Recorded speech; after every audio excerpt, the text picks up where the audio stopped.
Est-ce qu'on peut savoir en premier lieu quelles sont les motivations de votre déplacement pour le Palais de la Nation aujourd'hui?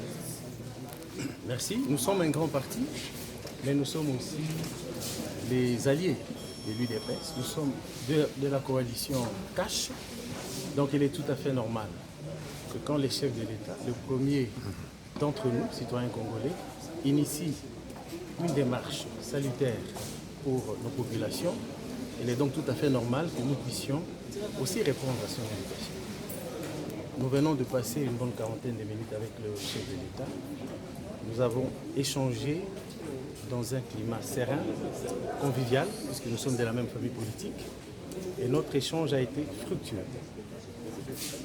À ce stade, nous pensons qu'il n'est pas approprié de vous révéler le contenu de notre entretien avec le chef de l'État, qui, comme vous le savez, a promis qu'à l'issue de ces consultations, il va s'adresser à la nation.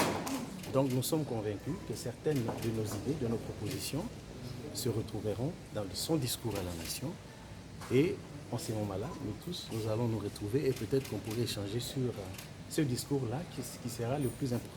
Est-ce que vous avez évoqué le cas de Vital Kamerhe? J'ai dit que nous avons évoqué toutes les questions importantes. L'UNC avait posé la condition de participer aux consultations seulement si et seulement si Vital Kamerhe était libéré. Mais vous êtes de l'UNC?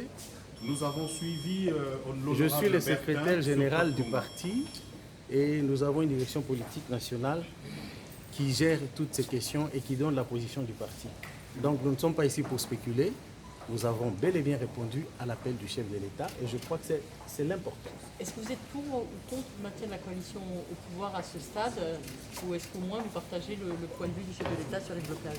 Le chef de l'État est en train de consulter et je pense que nous devons prendre notre mal en patience et attendre patiemment que le chef de l'État parle aux Congolais. C'est lui qui doit avoir la primeur de dire aux Congolais ce que le peuple congolais lui a dit à travers ces consultations. Est-ce que vous êtes inquiet quand même pour l'avenir du pays? Est-ce que vous pensez qu'il faut des réformes? C'est une question qu'il faut poser à tous les Congolais. Vous êtes ici depuis combien de temps, madame? Vous avez la réponse à la question. Merci beaucoup. Merci beaucoup.